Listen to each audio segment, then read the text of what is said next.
All right, welcome back to the channel, everyone.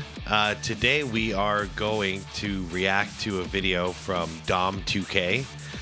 This one's called "The Game LeBron James Quit and the Celtics Broke Him." I checked out Dom2K a long time ago.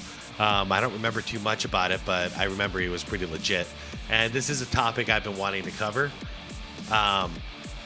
So there are two things I really want to be covering right now, and that's the 07 finals and then 2010 Celtics when it comes to LeBron, and people acting like he only choked once, because that's definitely not the case. It's happened multiple times. But anyways, as always, I'm going to link below in the description the original video from Dom2K if you want to check it out without my commentary. But if you want to check it out with me, please leave a like, push this video out, and without further ado, let's check out what happened. Let's see what sent LeBron packing to Miami, to South Beach, to get some help from his homie D Wade. Let's check it out. Here we go. Man, listen, let me say something to you. The C's, we didn't give a fuck about LeBron. We didn't fear LeBron, and we didn't think that he can beat all five of us. And that's I'm sorry. Right off the bat, look at Adam Sandler. Oh, dude, cool. Sly Stallone. how I felt. We normally don't see this type of performance out of you in a big game like this. I think, of course, their defense had a little bit to do with it because they're on the court and they're very aggressive. But I just missed a lot of shots, missed a lot of open shots that I'm capable of making. And just like you said, we don't see it out of me a lot. So when it happens, it's a big surprise, you know. So that's funny. So back then, he was a little more accountable. I stand by it. I didn't give up on him until 2011 when he built the super team and then he choked the way he did. But if he's talking like this, you know, it sounds like a guy who's going, "Yeah, I played bad. I could play better. You're used to me playing better. I'll play better." That's good enough for me. I wish he stayed like this. I mean, I'll go over the film, but they played me the same way they played me all series. And I just wasn't able to knock down those shots that I was able to get some good looks at. I play according to the game and see how it's flowing, and we had a great flow.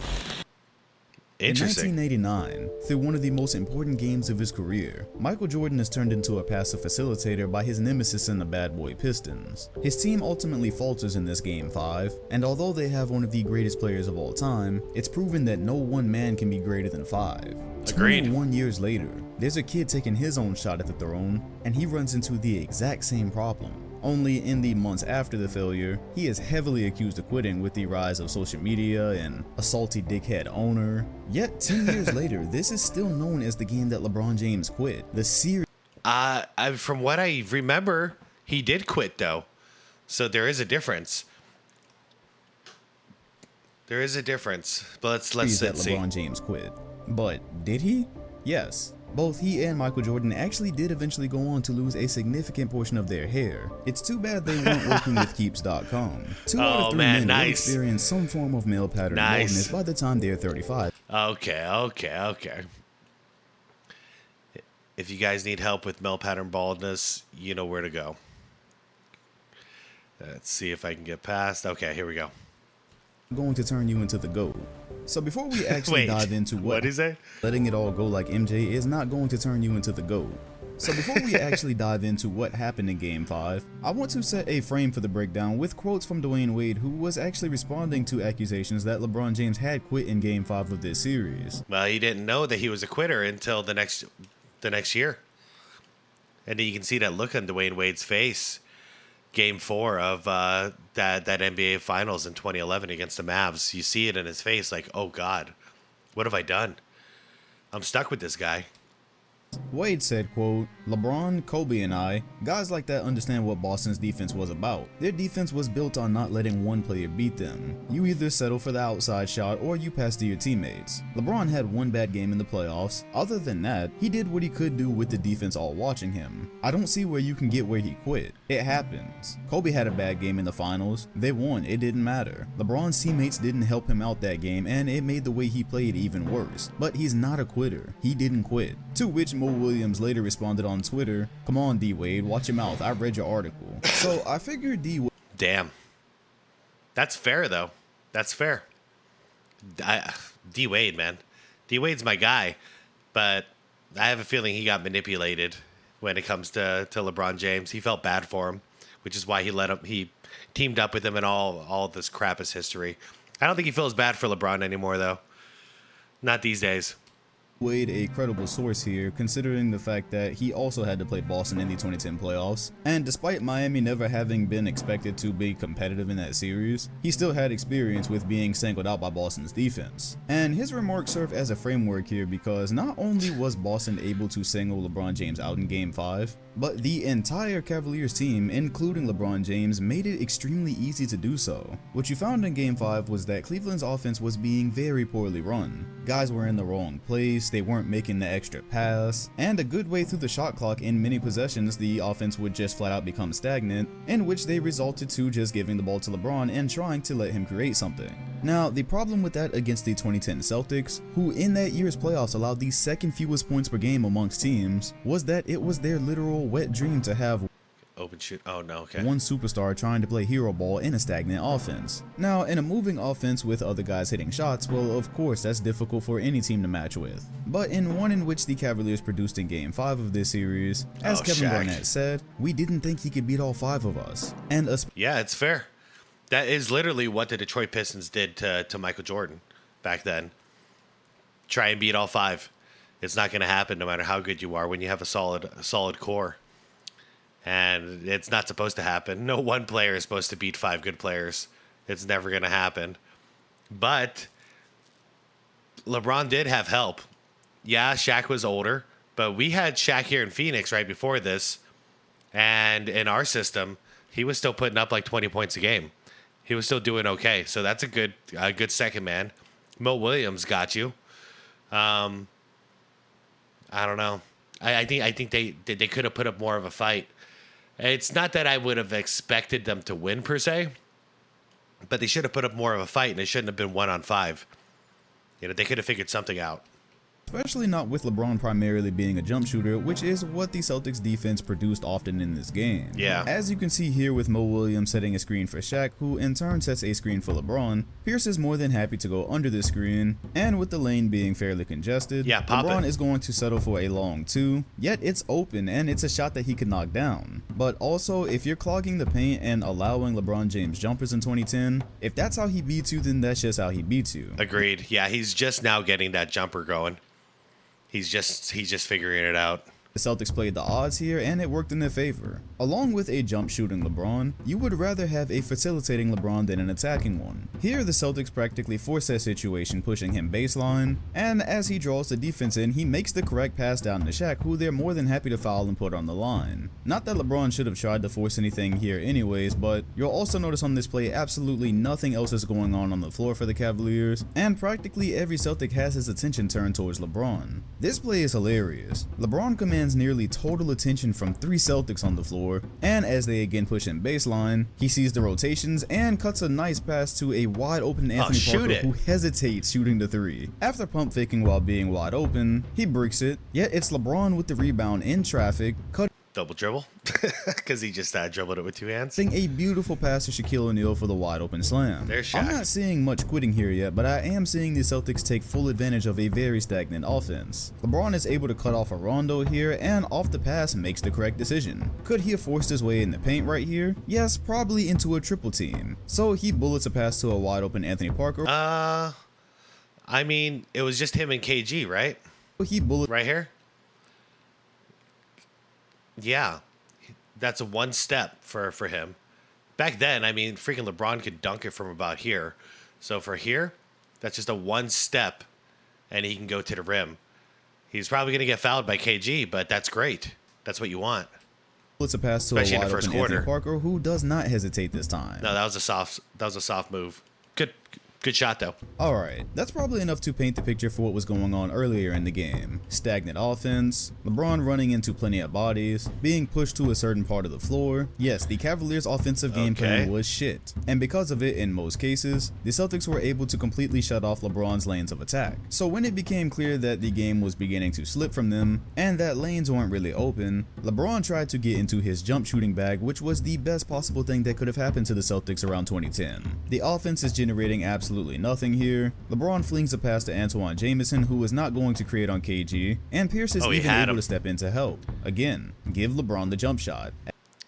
For those basketball lovers out there, who is not going to create. He had him right here with that step. He could have just went whoop on KG, and Pierce is even able to step in to help. Again, give LeBron the jump shot. As Pierce recovers, James takes a step in and lets one fly. Why didn't he just try to attack the rim and draw a foul, you say? Well, where was he going? The Celtics already proved that if LeBron would have taken the screen that Antoine Jameson looked like he wanted to set, they were going to be more than happy to trap him baseline, let Antoine Jameson get the shot. Was he going to drive down the middle and try to draw a rondo? Sure, swing the ball out to Mo Williams, Anthony Parker, try to get a shot there. Well, they tried that. They tried that in the first half. They're down 12 here. As Dwayne Wade said, guys were not hitting their shots that night. So rather than quit, LeBron did try to create, and he tried to create. Yeah, but with the jump shot, see, early in his career, Charles Barkley used to call him out all the time on this, and I noticed the same thing too, especially down the stretch, when he would just rely on an outside shot or pass it away.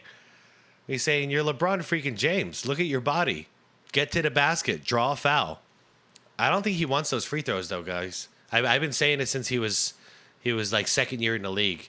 I don't think he wants those free throws. I don't think he can handle that pressure. It's a lot of pressure to hit, the free throw after free throw in the playoffs. I don't think he wants that.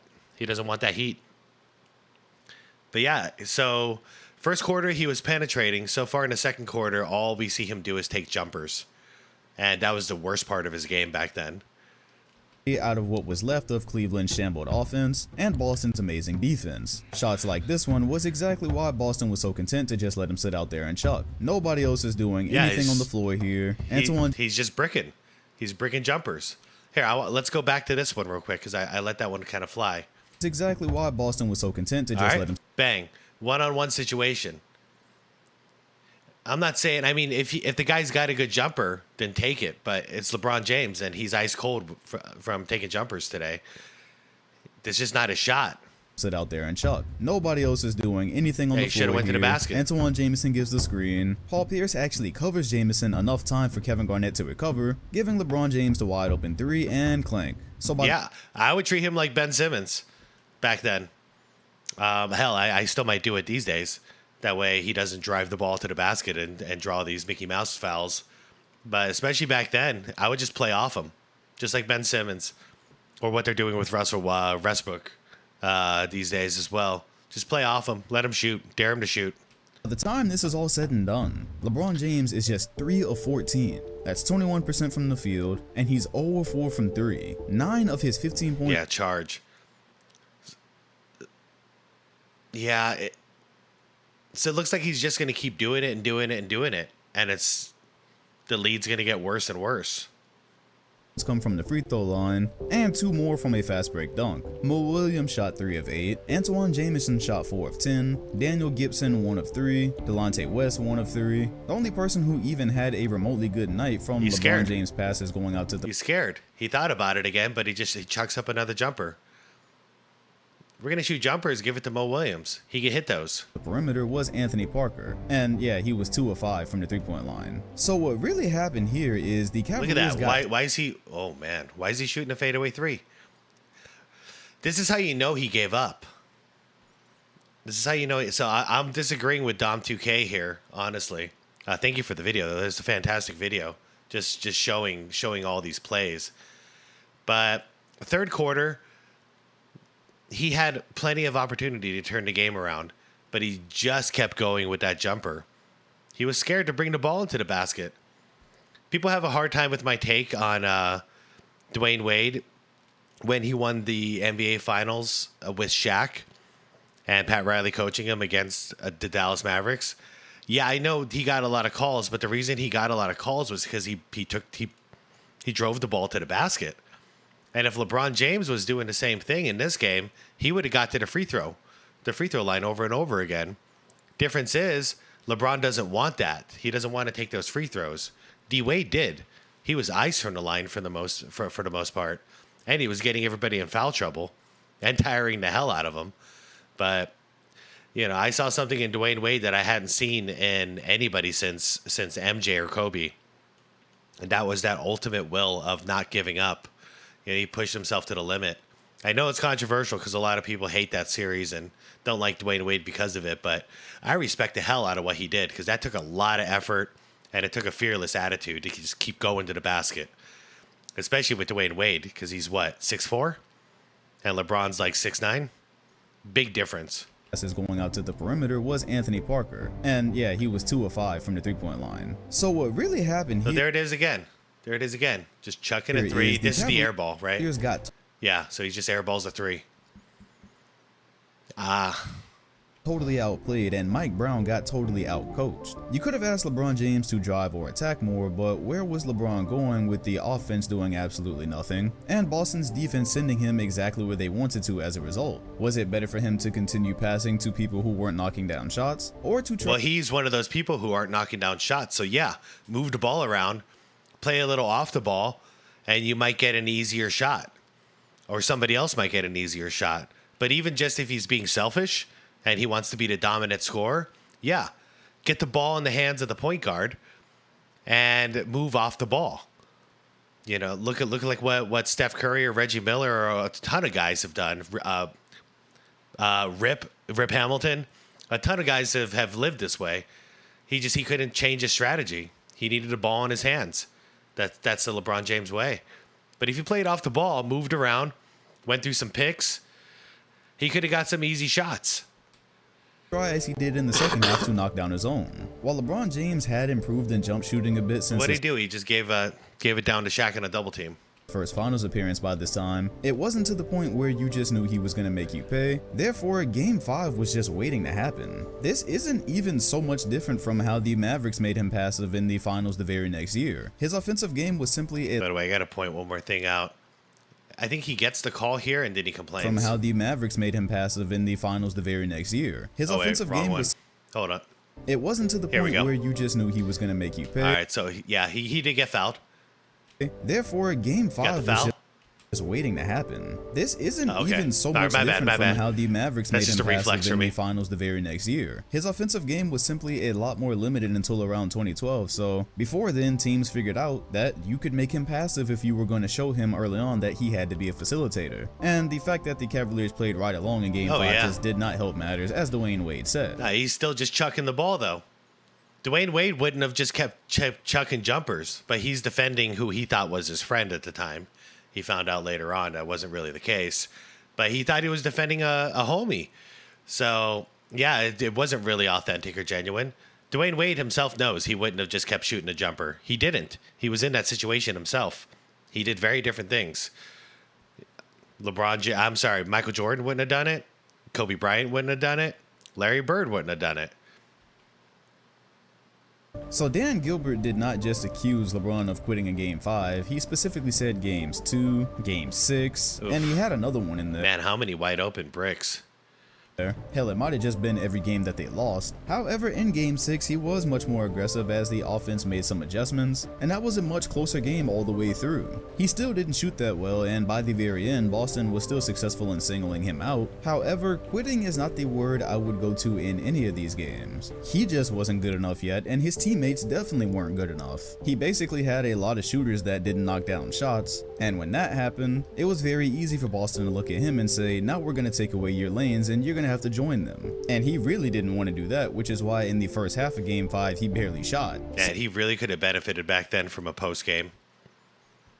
You know, that's one thing Jordan and Kobe both got. So if their perimeter game's not on the money, put him down in the post, and it's butter. It's easy So in money. the case of 2010 Eastern Conference Semifinals Game 5, Celtics vs Cavaliers, was there other stuff going on off the court with LeBron and his teammates that have caused people to say he mentally checked out? Hey, who knows? Those have never been confirmed or denied 15 points at the end of the game. Yeah, that's a problem. That's a problem.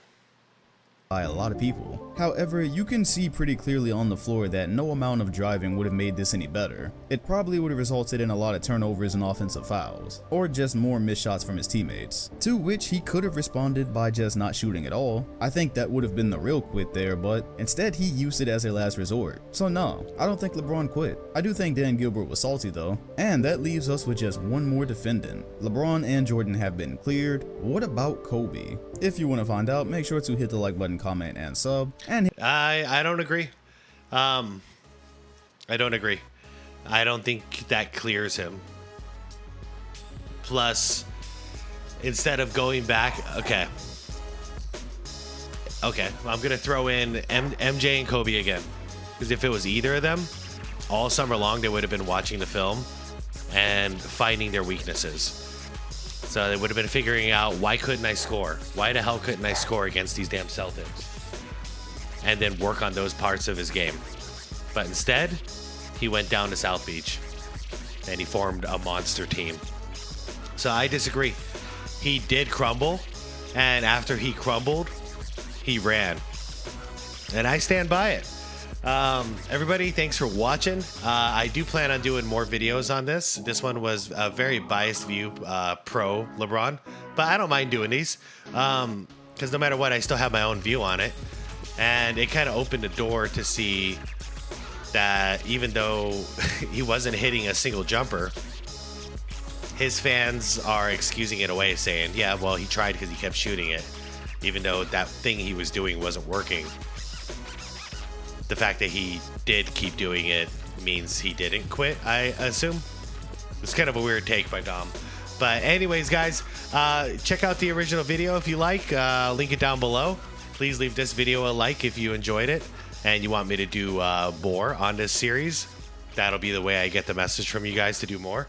Yeah, subscribe to the channel if you want more content like this.